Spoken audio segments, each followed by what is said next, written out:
কলকাতার এক মেস বাড়িতে এসে একটা ছেলের সাথে ঘটেছিল ভয়ঙ্কর এক ঘটনা। সে ভাবতেও পারেনি নিজের সাহসিকতা দেখানোর জন্য তার এত বড় বিপদের সম্মুখীন হতে হবে। নমস্কার শ্রোতা বন্ধুরা, আত্মা ও ঈশ্বর চ্যানেলে আপনাদের সবাইকে জানাই স্বাগত।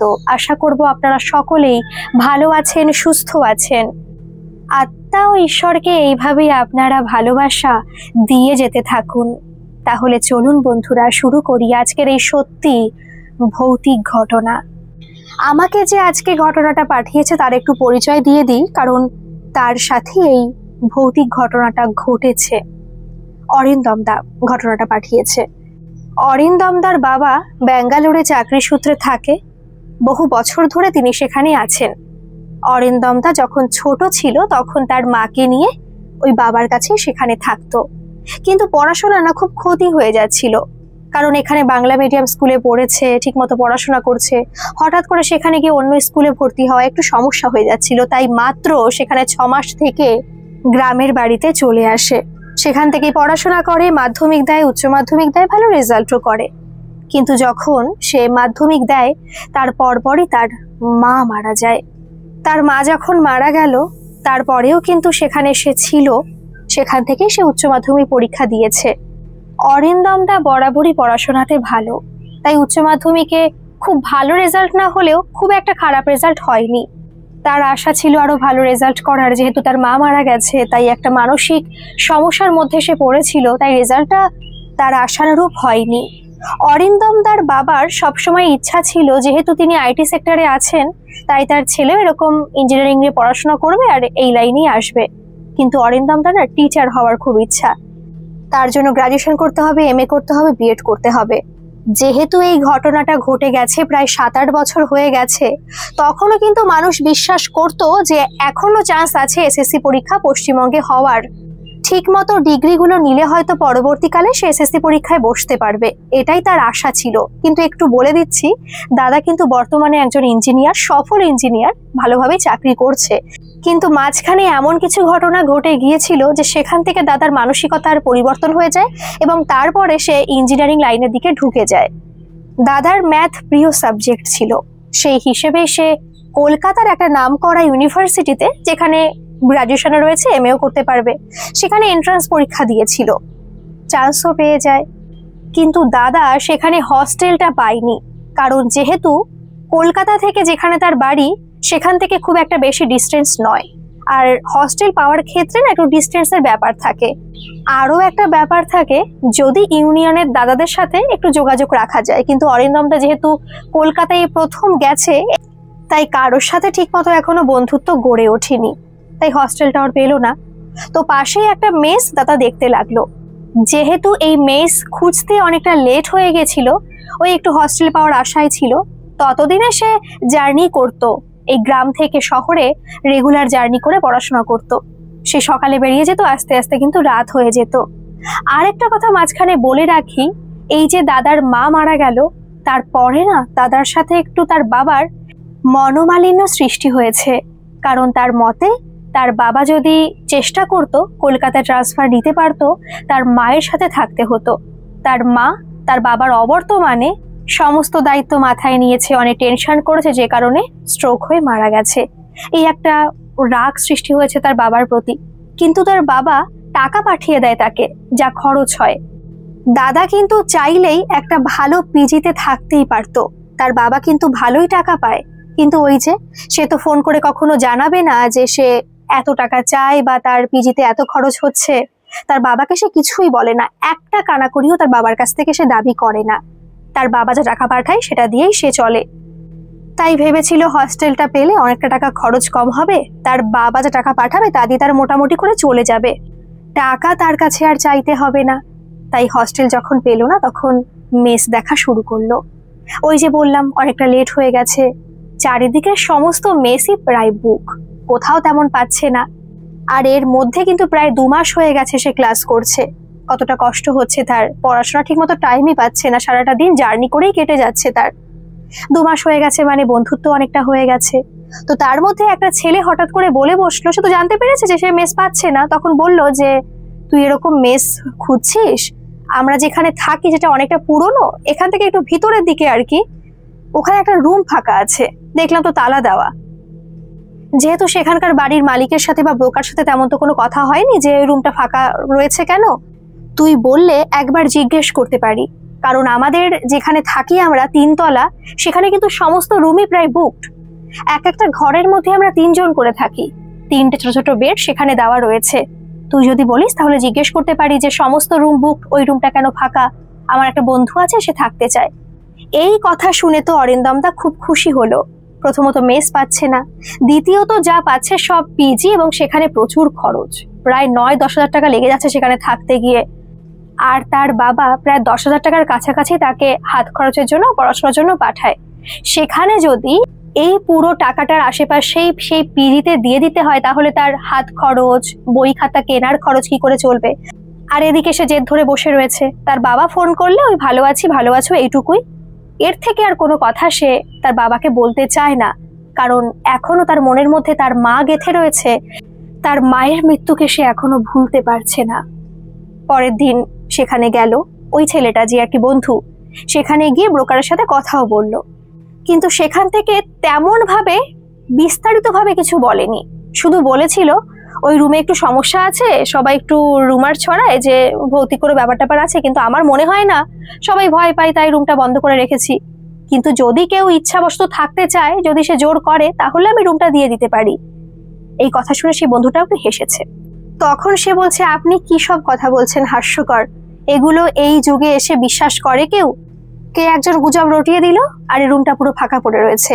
এখান থেকে তো বাড়ির মালিক অনেকগুলো টাকা ইনকাম করতে পারতো, আপনিও যদি কাউকে নিয়ে আসতেন সেখান থেকেও আপনি টাকা জোগাড় করতে পারতেন। তখন সেই ব্রোকার বলছে, আসলে আমিও বিশ্বাস করি না। আগে যারা এখানে থেকেছে তারা বলেছে যে এই রুমটা ভুতুরে, তারা কার যেন আওয়াজ পায়, দেখতে পায়, কি সব কে জানে। তাই আমিও আর এদিকে জোর দিইনি, কার কি ক্ষতি হয়ে যাবে, তারপর আমার ব্যবসাটাই বন্ধ হয়ে যাবে। তখন তিনি জানালেন যে ইদানি এই মাত্র 2 বছর হয়েছে এই যে পুরো 3 তলা যে ভাড়া বাড়িটা, মেস বাড়িটা, এটা ছেলেদের হয়েছে। এখানে ছেলে ছাড়া কোনো মেয়ে থাকে না, কিন্তু এর আগে এখানে সবাই থাকতো। এটা কিন্তু ওই ছেলে মেয়েদের বা স্টুডেন্টের জন্য শুধু মেস বাড়ি ছিল না, অনেকে একটা রুম পুরো ফ্যামিলি সহ নিত, একটা রুম মেয়েরা থাকতো, একটা রুমে ছেলেরা থাকতো, এরকমই হতো। কিন্তু এমন না যে এই যে মেয়েদের রুম তার পাশে ছেলেদের রুম। যেহেতু এটা 3 তলা বাড়ি, তাই আগে এমন ছিল উপরটা পুরো ভাড়া দেওয়া হতো মেয়েদের জন্য, স্টুডেন্টরা থাকতে পারতো, অন্য যে কোনো মেয়ে যারা চাকরি করে তারাও থাকতে পারতো। আর ফার্স্ট ফ্লোরটায় ফ্যামিলি সহরা থাকতো আর কি, আর যে গ্রাউন্ড ফ্লোর সেখানে থাকতো হচ্ছে ছেলেরা। এইভাবেই ছিল। কিন্তু কিছু একটা এখানে ঘটে যায়, যার ফলে সমস্ত কিছু ওলট পালট হয়ে যায়, কেউ এখানে আর থাকতে চায় না। তারপরে আর বেশি দিন হয়নি, এই পুরো 3 তলা বাড়িটাকে একটা ছেলেদের মেস বাড়ি করে দেওয়া হয়েছে। সমস্ত কিছু শুনলো অরিন্দমদার বন্ধু। তারপরের দিন ইউনিভার্সিটি গেল, এবং সেখানে গিয়ে অরিন্দমদাকে না সব জানানো হলো যে এই ব্যাপার। এদিকে অরিন্দমদা হাসতে লাগলো, সে বলতে লাগলো, এখনকার যুগে কি এইসব কথা কেউ বিশ্বাস করে? করে না তো। ব্রোকারের নাম্বার চাইলো, সে কথা বলে নেবে এবং সেখানেই সে থাকবে। সেই দিনই ব্রোকারকে ফোন করলো। তিনি জানালেন যে রুম নিলে সেখানে সে একটা রুমই পাবে, এবং অন্যরা যে টাকাটা দেয় সে সেই টাকাটাই দেবে, অসুবিধা নেই। এই কথা শুনে তো অরিন্দমদা খুব খুশি হলো। প্রথমত সে একটা রুম পেয়ে যাচ্ছে, তারপরেও টাকাটা বেশি দিতে হচ্ছে না, খুব খুশি হলো। যেহেতু সেই দিন শুক্রবার, পরের দিন শনিবার ইউনিভার্সিটি বন্ধ থাকবে, তাই সেই দিনই ক্লাস করে সেই বন্ধুর সাথে অরিন্দমদা বেরিয়ে গেল ওটা দেখার জন্য, যে দেখেই আবার রাত করে বাড়ি ফিরে যাবে, তারপর রবিবার দিন বিকেলে এসে এখানে শিফট হয়ে যাবে, সোমবার থেকে আবার ক্লাস রয়েছে। গেছে সেখানে, যেহেতু অনেকজন মিলে গেছে তো শুধু অরিন্দমদা সেই বন্ধু একা যায়নি, তাদের রুমে যারা থাকে ওরাও তো ওই অরিন্দমদার বন্ধুর বন্ধু হয়ে গেছে, তাদের নিয়ে সে রুমের মধ্যে ঢুকলো। ভালোই লাগলো, কোনো সমস্যা তো নেই, রুমের মধ্যে কিচ্ছু নেই, পুরো ফাঁকা। যা খাটটাট সেখানে ছিল সব সরানো হয়ে গেছে বা অন্য কোথাও তো দিয়ে দেওয়া হয়েছে, এটা ওরা কেউ জানে না আর কি। অরিন্দমদার খুবই পছন্দ হলো। তারপরে সে কনফার্ম করে দিয়ে সেখান থেকে চলে গেল। রবিবার দিন বিকেল বেলায় অরিন্দমদা তার সমস্ত ব্যাগ নিয়ে সেখানে হাজির হলো, থাকবে সেখানে।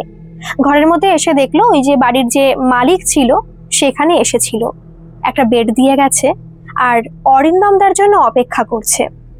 অরিন্দমদা আসলো, তাকে একটা কথাই সে মালিক বলল, দেখো এখানে জানি না কোনো ঘটনা ঘটেছে কি না, আমি তো বিশ্বাস করি না, কিন্তু সবার মুখে শুনি যে ঘরটা ভুতুরে, অনেকে নাকি অনেক কিছু ফিল করতে পারে। আমার তো তেমন কিছু মনে হয় না, তবুও যেহেতু বাড়িটা আমার একটা দায়িত্ব রয়েছে, তাই তোমাকে আগে থেকে জানিয়ে দিচ্ছি, এখানে যদি তোমার সাথে কোনো কিছু হয় বা তুমি যদি কোনো কিছু দেখতে পাও, ফিল করতে পারো, মনে হয় না পাবে, কারণ তুমি ভয় পাচ্ছ, তোমাকে দেখেই মনে হচ্ছে তুমি সাহসী, কিন্তু যদি তোমার কোনো ক্ষতি হয়ে যায়, তুমি কিন্তু আমাকে বা এই ব্রোকারকে ব্লেম করতে পারবে না। অরিন্দম দা এক কথাতেই রাজি হয়ে গেল যে না, আমি রাজি আছি। আমি প্রথমত এইসবে বিশ্বাসও করি না, দ্বিতীয়ত আমি ভয়টা খুবই কম পাই, কোনো অসুবিধা হবে না। ঠিক আছে, সেখানে তো মালিকের কিছু বলার থাকে না, সে টাকাটা পেলেই হলো। আর সে তো বলেই দিয়েছে তার কোনো দায়িত্ব থাকবে না কোনো কিছু ঘটলে। ভালো কথা। সেই দিন অরিন্দম দা সেখানে ঢুকলো, ব্যাগপত্র রাখলো, ভালোভাবে দেখে নিল, খুব রিল্যাক্স লাগছে যে একটা রুম সে পেয়ে গেছে। কিন্তু তার সেই বন্ধু যে আর কি এই যে রুমটা ঠিক করে দিয়েছে, সে কিন্তু ঘরে অনেক সময় ধরেই রয়েছে আর কি। যেহেতু ওখানে দুজন মহিলা আসে যিনি রান্না করে দিয়ে যান, মেস বাড়ি তো, যে কটা ছেলে মেয়ে 3 তলা বাড়ি জুড়ে থাকে এক জায়গায় কিন্তু রান্না হয়, কারণ সেখানে তো অনেক জায়গা থেকে অনেক ছেলেরা আসে। এখানে কিন্তু আবার চাকরিরত ছেলেরাও আসে যারা এখানে চাকরি করে, কিছু জন আবার বিবাহিত আছে যে বাড়ি থেকে তারা জার্নি করতে পারে না, তারা এখানে থাকে আর কি, সব মিলিয়ে মিশে সেখানে রয়েছে। তাদের পক্ষে রান্না করা পসিবল নয়, তাই তারা একসাথেই খাওয়া দাওয়া করে। এখানে অরিন্দম দার খুব ভালোই হয়েছে, টাকা পয়সা খরচটা কম হবে, আর তাছাড়া রান্না করার ঝামেলা থাকবে না। প্রথম 2 দিন না ঠিকই ছিল, কোনো সমস্যা হয়নি।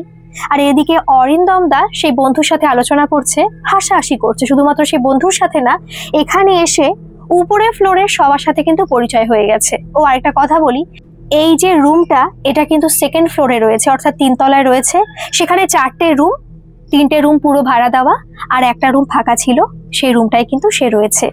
আর উপরে 3টে রুমের সবার সাথে কিন্তু অরিন্দমদার খুব ভালো বন্ধুত্ব হয়ে গেছে।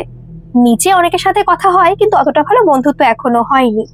তাদের মধ্যে কিছু জনের সাথে কথা বলছে আর হাসাহাসি করছে যে কে কি বলে দিল, ভালোই হলো একদিক থেকে যে আমার টাকাটা কম দিতে হচ্ছে, পুরো একটা রুম পেয়ে যাচ্ছি, আমার কোনো অসুবিধাই হচ্ছে না। সেদিন 3য় রাত ছিল। কথাবার্তা বলে নিজের রুমে গেল, রুমে গিয়ে অঙ্ক করছে, কারণ টাইম ঠিক মতো পায় না। এর মধ্যে দাদা আবার একটা টিউশন ধরেছে কলকাতায়, ভালোই টাকা দেয় সেখান থেকে, একটা বাড়ি পড়াতে যায় সেখান থেকে প্রায় 4000 টাকা দেয়, আর মাত্র 4 দিন নাকি পড়াতে হতো তখন। আর কে ছাড়বে সেই টিউশনটা, ভালোই টাকা পাচ্ছে। সেখান থেকে পড়িয়ে এসে রাত্রের খাবার টাবার খেয়ে নিজের পড়াশোনা করতে বসে। তার আগে একটু আড্ডা দিল, একটু কথাবার্তা বললো, সবই তো দরকার আছে জীবনে, তাই রাত জেগে সে পড়াশোনা করে আর কি। রাত তখন ওই 12টা 5-10 মতো বাজে। অরিন্দম দা নিজের টেবিলে বসে, নিজে একটা টেবিলও এনেছে, এটা কিন্তু দেয়নি ওখান থেকে, নিজে টেবিল একটা কিনে এনেছে, সেই টেবিল চেয়ারে বসে অঙ্ক করছে। কিন্তু হঠাৎ করে দেখলো জানলার পর্দা না আপনাতেই দুলে উঠছে, কোথাও কোনো হাওয়া কিন্তু নেই, কারণ ওই যে রুমটায় 2টো জানলা রয়েছে। সব থেকে হাস্যকর একটা বিষয়, হাস্যকরই বটে, যে জানলাটা বাইরের দিকে রয়েছে যেখান থেকে হাওয়া আসে, সেই জানলাটার পর্দা কিন্তু নড়ছে না। আর যে জানলাটা একটা বাড়ির অপোজিটে রয়েছে, সেটাও কিন্তু 3 তলা বাড়ি, পুরো একদম গায়ে গায়ে আর কি, সেখান থেকে হাওয়া আসা খুব মুশকিল, আর সেই জানলার পর্দাই নড়ছে, কেমন যেন ওটা লাগছে। আর ওই জানলার পাশে থেকে এত ঠান্ডা একটা হাওয়া আসছে, কাঁপুনি দিয়ে উঠছে অরিন্দমদার। সেই সময় কিন্তু গ্রীষ্মকাল ছিল, আর যেহেতু ওই ঘরটা অনেকদিন ধরে ফাঁকা পড়ে আছে, তো উপরে ফ্যানটা নষ্ট হয়ে গিয়েছিল, তাই ওই বাড়িরই মালিক তাকে একটা টেবিল ফ্যান জোগাড় করে দেয়। আর টেবিল ফ্যানটা কিন্তু ওই যে জানলা তার অপোজিটে রাখা, অর্থাৎ সেখানে হাওয়া যাওয়ার প্রশ্নই ওঠে না, যে হাওয়ার কারণে সেই জানলার পর্দা নড়ছে। আর কলকাতার গরম তো বুঝতেই পারছেন, প্রথমত 3 তলায় থাকে সে আর কি, আর সেখানে তো সব সময় গরম থাকে, রাত্রে বেলাও সেখানে গরম, ছাদ তো গরম হয়ে যায়, সেটা রাত্রে বেলাও কিন্তু ঠান্ডা হয় না। আর এই যে ফ্যানের হাওয়া খাচ্ছে, সেটাতেও কিন্তু তার গরমটা কমছে না। কিন্তু হঠাৎ করে যখন এই জানলাটা মানে জানলার পর্দা নড়ছিল না, তখনই একটা ভীষণ পরিমাণে ঠান্ডা সেই ঘরে প্রবেশ করলো, আর এই অরিন্দমদার সারা শরীর পুরো কাঁপিয়ে দিয়ে গেল। আর এদিকে যেহেতু রুমটা তার একার, সে রুমটাকে মোটামুটি করে নিজের মতো গুছিয়েছে। একটা ওই বই রাখার র্যাক আছে না, সেই র্যাকটা রেখেছিল জানলার পাশে, সেখানে অনেক বই খাতা ছিল, র্যাকটা ছোটও নয়, র্যাকটা অনেকটা বড় ছিল। সেই র্যাকটা না দুলছে, মনে হচ্ছে ঝড় হচ্ছে, সেই ঝড়ের কারণে সমস্ত কিছু কাঁপিয়ে দিয়ে যাচ্ছে। কি হলো ব্যাপারটা বুঝতে পারছে না অরিন্দমদা। চেয়ার ছেড়ে উঠে না সেখানে গেল, কিন্তু যখন সেখানে গেল পুরো মনে হলো সমস্ত কিছু ঠিক হয়ে গেছে। আর হঠাৎ করে দেখবেন আমরা যখন এসি ঘরে থাকি সেখান থেকে বাইরে বেরোলে যেরকম একটা গরম লাগে না, যে এসি ঘরে ঠান্ডা আর বাইরে বেরোলে কিরকম একটা গরম, সেরকম অনুভূতি হচ্ছিল অরিন্দমদার। কিরকম ঠান্ডা লাগছে, গা হাত পা কেঁপে উঠছে পুরো। কিন্তু যখন সেখানে গেল ওই যে র্যাকটা যে কাপাটা এটা বন্ধ হয়ে গেল, জানলার পর্দা নড়াটাও বন্ধ হয়ে গেল। আর হঠাৎ করে মনে হলো এসি ঘর থেকে পুরো বাইরে বেরিয়ে এসেছে রোদ্রের মধ্যে, আর প্রচন্ড গরম লাগা শুরু করলো। যে গরমটা আগেই লাগছিল আর কি, কিন্তু একটু আগে ঠান্ডা লাগছিল তো, তাই হঠাৎ করে গরম লাগায় এরকম মনে হচ্ছে। খুব অবাক লাগছে যে এরকম কেন হলো, হতেই পারে শরীরটা অসুস্থ তাই এরকম মনে হচ্ছে। জিনিসটাকে না অরিন্দমদা ক্যাজুয়ালি নিল।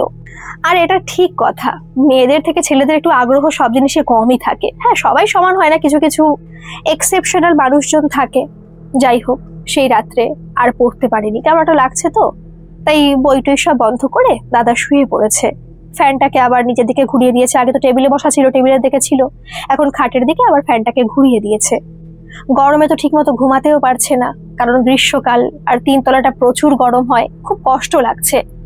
কিন্তু ঘুমের মধ্যে দাদা বুঝতে পারছে যে ঘরটায় মনে হচ্ছে এসি লাগানো রয়েছে। কিরকম ঠান্ডা, খুব ঠান্ডা নয় যে খুব কষ্ট হচ্ছে তার, কিন্তু ঠান্ডা হয়ে গেছে ঘরটা। সে যে কিছু ভাববে যে ঠান্ডা হয়ে গেল কেন, 3 তলায় আছি আমি, আমার গরম লাগার কথা সে ভাবছেই না। তার তো আরাম লাগছে, ভালো লাগছে, সে রিল্যাক্সে ঘুম দিল। সকালবেলা যখন উঠলো তার না মনে পড়ে গেল রাত্রের ঘটনা, যে রাত্রে তো আমার গরম লাগেনি, ঠান্ডা লেগেছে, ভালোই লেগেছে।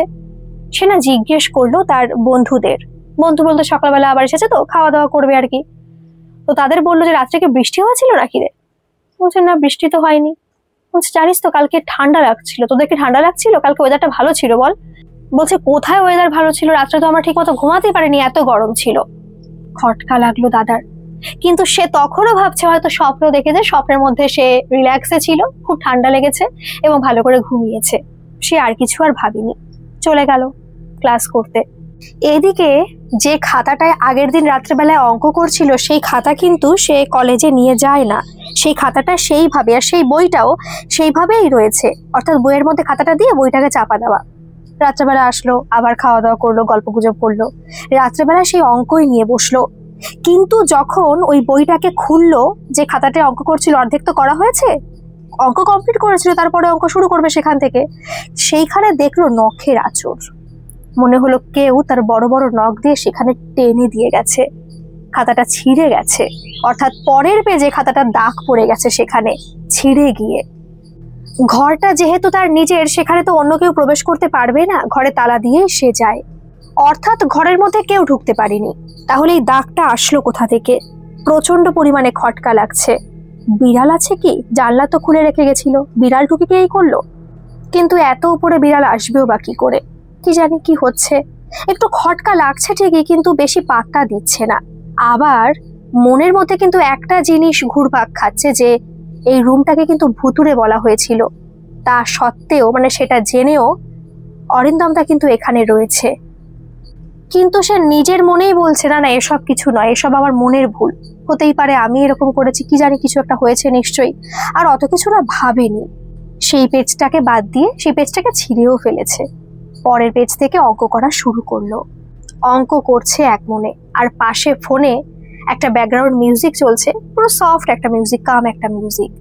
দাদার এটা অভ্যেস নাকি, সে বললো যে অঙ্ক করতে করতে তার পাশে যদি খুবই লাইট যদি একটা মিউজিক চলে তাহলে অঙ্কটা নাকি সলভ করতে খুব ভালো হয়।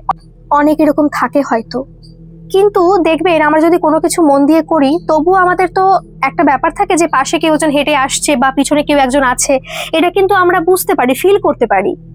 দাদা হঠাৎ করে চোখটাকে এরকম দাঁড় করিয়ে ফেললো, দাঁড় করে বলতে সোজা তাকালো, নিচের দিকে তো অঙ্ক করছিল, সোজা এইভাবে তাকালো, মনে হচ্ছে পিছনে তার কেউ একজন দাঁড়িয়ে রয়েছে, সে ফিল করতে পারছে। হঠাৎ করে মাথাটা ঘোরালো পেছন দিকে, দেখলো যে না, নেই। ঘরের দরজা কিন্তু সে ভেতর থেকে বন্ধ করে রেখেছে, সে জানে যে ঘরের মধ্যে কিছু নেই, কিন্তু হঠাৎ করে মনে হলো তার যে ভেতরে কেউ একজন আছে। সেইভাবে তাকালো, কিছু তো নেই, কেউ নেই সেখানে, কিন্তু তার হঠাৎ এরকম মনে হচ্ছে কেন?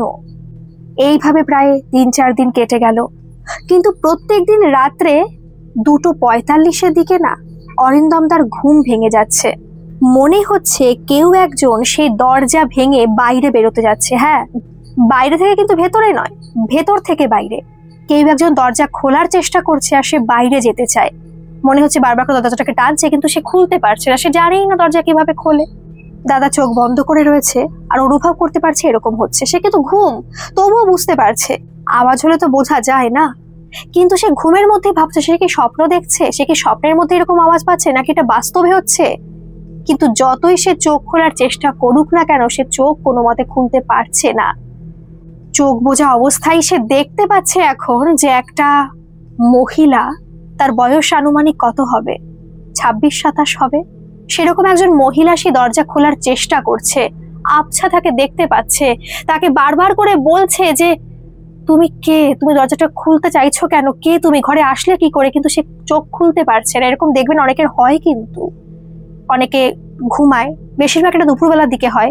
যদি কেউ দুপুরবেলার দিকে খুব ঘুমিয়ে যায় না, চেষ্টা করে চোখ খোলার, কিন্তু কোনো মতে সে চোখ খুলতে পারে না। অনেক চেষ্টা করছে যে খুলতেই হবে, কেউ একজন আমাকে ডাকছে, কেউ আমার ক্ষতি করার চেষ্টা করবে, এখন না উঠলে খুব বড় ক্ষতি হয়ে যাবে, কিন্তু সে উঠতে পারে না। কেন সে জানে না। সেই দাদাও কিন্তু চেষ্টা করছে সেখান থেকে ওঠার। একবার মনে হচ্ছে সে উঠে পড়েছে, কিন্তু তার চোখ খুলছে না।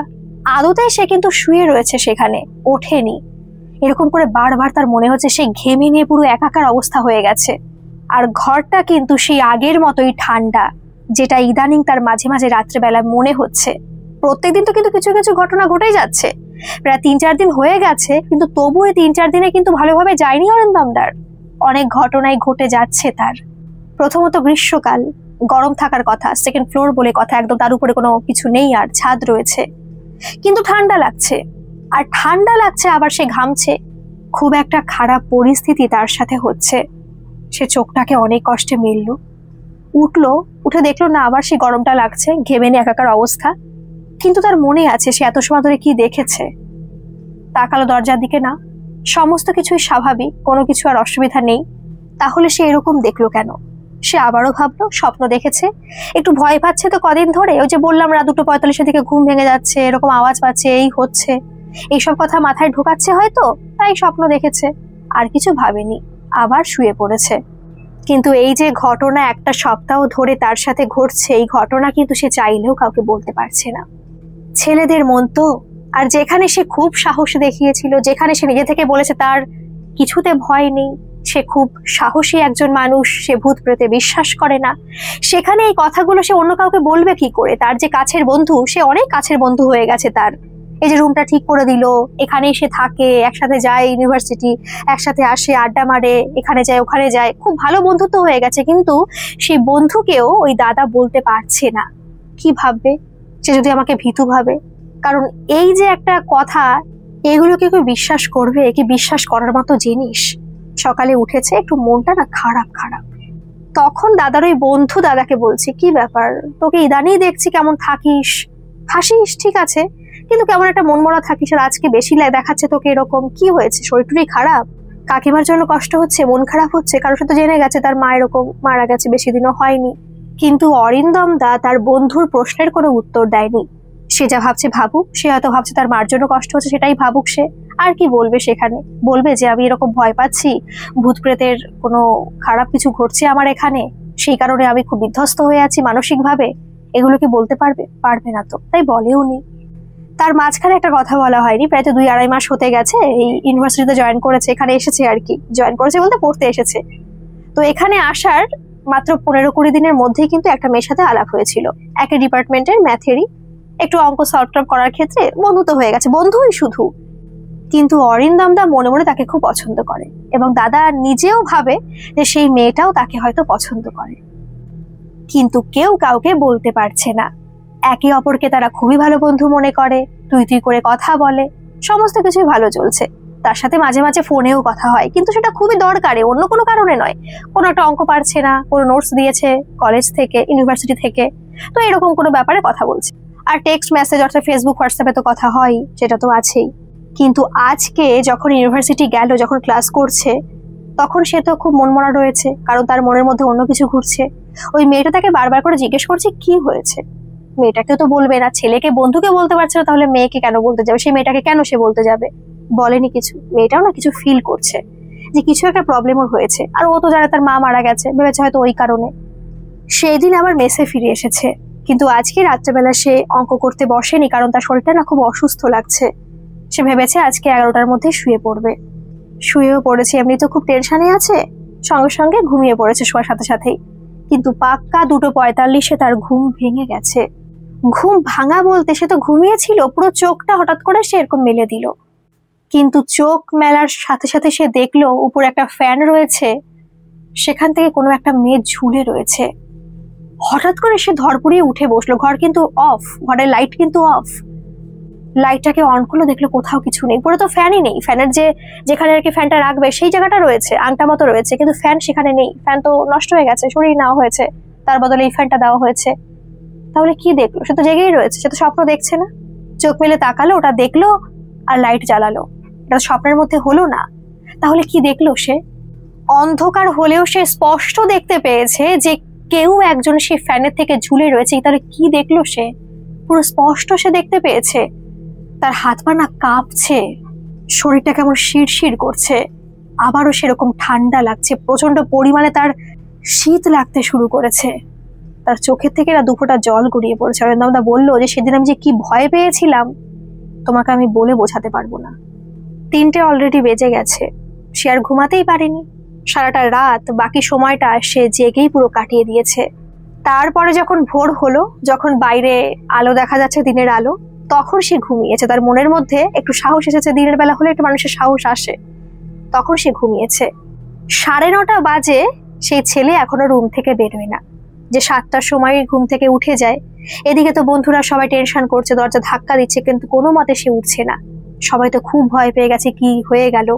এদিকে বাদ বাকি যারা ছিল তারাও আলোচনা করতে শুরু করেছে যে কিছু একটা ভুতুড়ে ঘটনা এখানে ঘটেছে, আমরা তো বিশ্বাস করি না, নিশ্চয়ই ওর কিছু হয়েছে। ওই দাদাকে ফোন করছে, কিন্তু অরিন্দমদা তো ফোন তুলছে না। আর এদিকে দাদার যে প্রিয় বন্ধু, সে তো ভীষণই ভয় পেয়ে গেছে, দরজা ধাক্কা দিচ্ছে, কিন্তু কোনো মতে দরজা কেউ খুলছে না। শেষমেশ সেই দরজা সবার ভাঙতে হলো।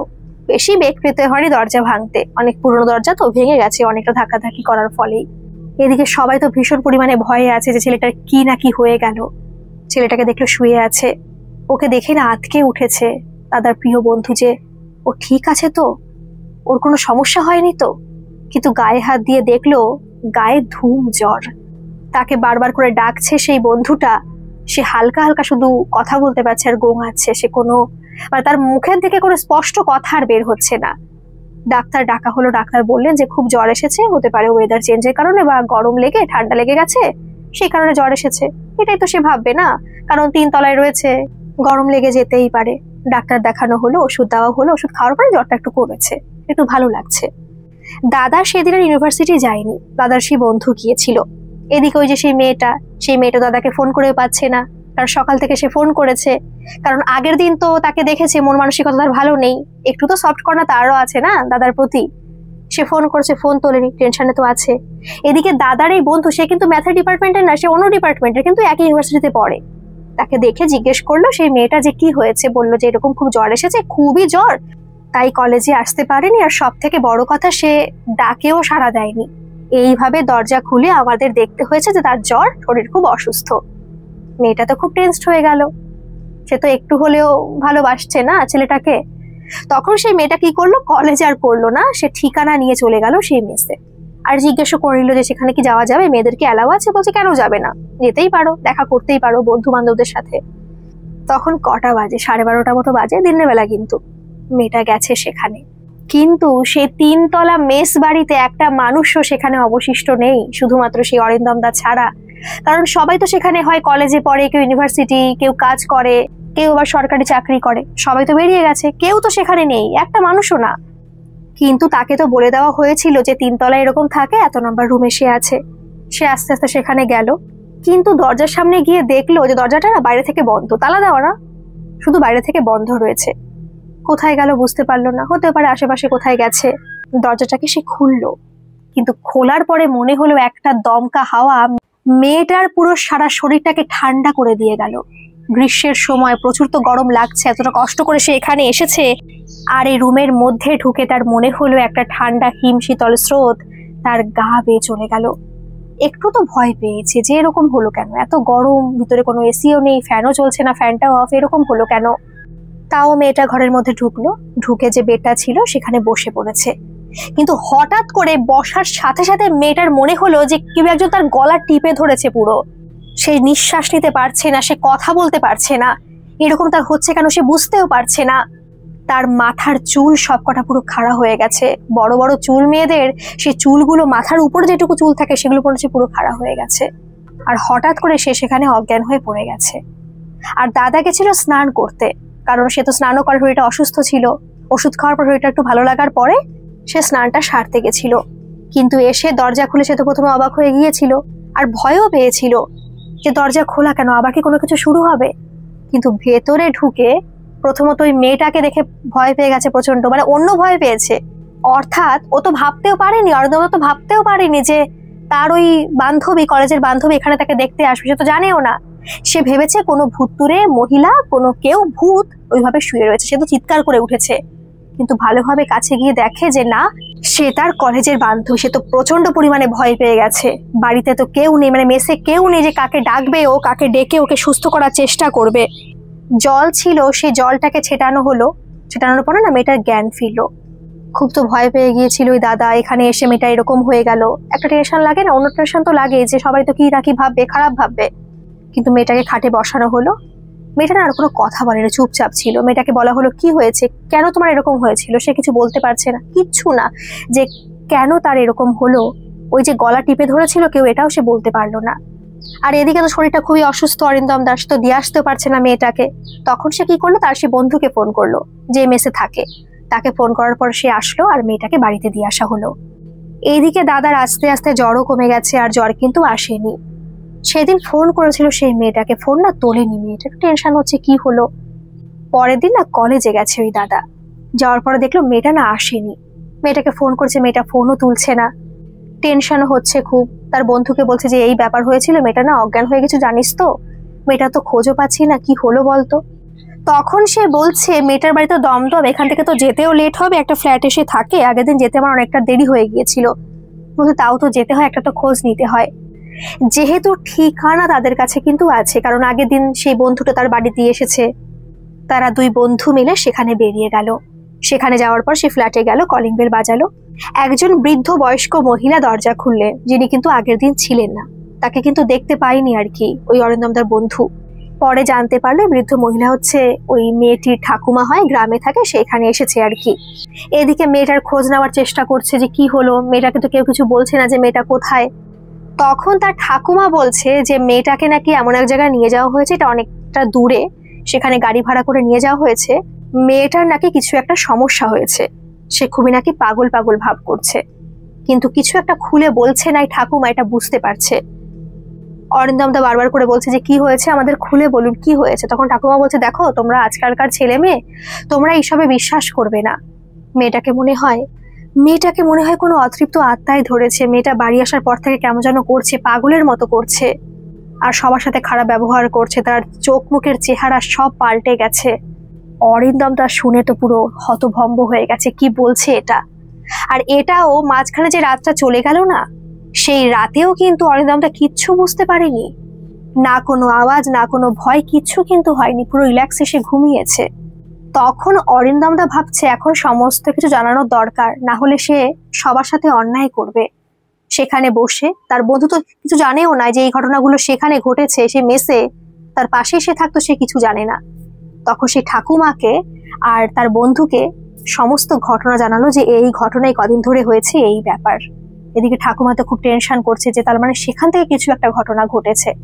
সন্ধ্যা হয়ে গেছে, তারা কিন্তু এখনো যায়নি, কারণ অরিন্দমদা টেনশন করছে যে কখন আসবে, সে সুস্থ হলো কি না, কি হলো, তার জন্য কিন্তু ওরা অপেক্ষা করছে। তখন 7:30 8টা বাজে রাত, গাড়ি নিয়ে তারা ঢুকলো, ফ্ল্যাটে আসলো। মেয়েটাকে ধরে ধরে আনানো হয়েছে, মেয়েটাকে দেখলো একটা ঘরের মধ্যে শুইয়ে দেওয়া হয়েছে। তারপর ওরা জিজ্ঞাসা করলো যে ছেলেগুলো কেন এসেছে, কারা এরা। ঠাকুমা সমস্ত ঘটনা জানালো। তাদেরও তো খুব কষ্ট হয়ে গেছে, কোথাও তো নিশ্চয়ই গিয়েছিল, সেখানে গিয়ে কষ্ট হয়ে গেছে, অনেকটা জার্নি। তারপর ফ্রেশ হয়ে তারা বসলো, তারপর জানালো তারা এক বয়স্ক মানুষের কাছে নিয়ে গিয়েছিল। ঠাকুমাও তো বলে দিয়েছিল যে অমুক জায়গায় গেছে, উনি আর কি সন্ধান দিয়েছে, গ্রামে তো বাড়ি, সেখান থেকে আর কি এখানে খবর নিয়ে সকালে চলে এসেছে। আর ওদের রাত্রেবেলায় সমস্ত ঘটনা জেনে উনি আর কি কথাবার্তা বলে সব ঠিকঠাক করে দিয়েছিল। তাই এসব কথা জানিয়েছে আর কি, ছেলেগুলো জানে। তখন তারা বলল যে ওখান থেকে বলেছে যে যেহেতু আমার মেয়েটা ছোটবেলা থেকে অনেকটা দুর্বল, তার সাথে নাকি এইসব ঘটনা ঘটে। আর এই যে আত্মারা সবার দেহে কিন্তু বাস করতে পারে না, এই যে ভূত প্রেত, কিছু কিছু মানুষ থাকে তাদের ক্ষেত্রেই এই আত্মাগুলো জাকিয়ে বসতে পারে। আর সেই শরীরটা পেয়েছিল এই মেয়েটার। এই মেয়েটা খুবই দুর্বল ছিল আর একে আঁকড়ে ধরাটা খুব সহজ হয়ে গেছে। কিন্তু একটা দিক থেকে নাকি ভালো হয়েছে, সেখানে নিয়ে যাওয়ার পরে এই মেয়েটা তো সুস্থ হয়েইছে, আর ওই যে অতৃপ্ত আত্মা ছিল তাকেও নাকি মুক্তি দিয়েছে সেই মানুষটি। কারণ একটা মেয়ের আত্মাই তার মধ্যে প্রবেশ করেছিল, আর সেই আত্মাটি আত্মহত্যা করেছিল গলায় দড়ি দিয়ে কোনো কারণবশত, হয়তো কোনো প্রেম ঘটিত ব্যাপারে। তারপরে অনেক জ্বালিয়েছে, কারণ সেই মেয়েটা নাকি কেউ ছিল না, দূর সম্পর্কের আত্মীয়রা ছিল, তারা কোনো কাজ ওই মেয়েটার করেনি। ওই মেয়েটার অনেক কাজ করার দরকার ছিল, তাহলে হয়তো মেয়েটার আত্মা মুক্তি পেয়ে যেত। আর ওই আত্মা মুক্তির জন্যই এত কিছু করছিল, কেউ সেটা বুঝতে পারেনি। যাই হোক, সেই আত্মা মুক্তি পেয়ে গেল, আর এই মেয়েটাও সুস্থ হয়ে গেছে। এখন দুর্বল হতো, থাকবে কদিন, আবার ঠিক হয়ে যাবে। আর সত্যি সেই মেয়েটা ঠিক হয়ে গিয়েছিল, কিন্তু সেই দাদা তারপর থেকে কেমন একটা হয়ে গিয়েছিল। কারণ এই প্রথম এরকম একটা জিনিসের সম্মুখীন সে হলো। কোনোদিনও বিশ্বাস করেন যে এরকম কোনো ঘটনা সত্যি হতে পারে। তার বাবার প্রতি অনেকটা রাগ কমে গিয়েছিল, তার বাবাকে ফোন করেছিল এবং বলেছিল সে এখানে থাকতে চায় না, সে অন্য কোথাও চলে যেতে চায়। কারণ যদিও সেই মেয়েটা এখান থেকে চলে গেছে, তার আত্মা এখান থেকে চলে গেছে, তবুও সে থাকতে পারছিল না এখানে। অরিন্দম দা বলছে যে আমার কেন জানি না মনে হলো যে আমি এদিকে আর থাকবো না, অন্য লাইনে যাব। তারপরে তার বাবার সাথে কথা বলে তার বাবার সহযোগিতায় সে একটা কলেজে, ITI কলেজে ভর্তি হয়। তারপর সেখান থেকে পাশ করে ক্যাম্পাসিং এর দরুন ছোট একটা চাকরি পায়। আর তারপরে তার বাবার সহযোগিতা এবং নিজের প্রচেষ্টায় আজকে একটা ভালো জায়গায় আছে। আর সে বিয়েও করেছে। বিয়ে করেছে বলতে কাকে বলুন তো? সেই মেয়েটাকে বিয়ে করেছে, তার সাথে সম্পর্ক ছিল, আরো গভীর সম্পর্ক হয়ে গিয়েছিল। ইউনিভার্সিটি ছেড়ে দিল, তখন থেকে কথা বলা আরো শুরু হলো। এখন তো দেখা হয় না, ফোনে ফোনেই কথা হয়। তারপর দাদা প্রপোজ করেছিল, মেয়েটা অ্যাকসেপ্ট করেছিল। দাদা এখন চাকরি করে, আর মেয়েটা একটা ইংলিশ মিডিয়াম স্কুলে ম্যাথ পড়ায়। এখন তারা খুব সুখেই আছে। তো এই ছিল ঘটনা। আপনাদের ঘটনাটা কেমন লাগলো অবশ্যই কমেন্ট করে জানাবেন, আর ভালো লাগলে একটা সাবস্ক্রাইব করে আমার পাশে থাকবেন। ধন্যবাদ।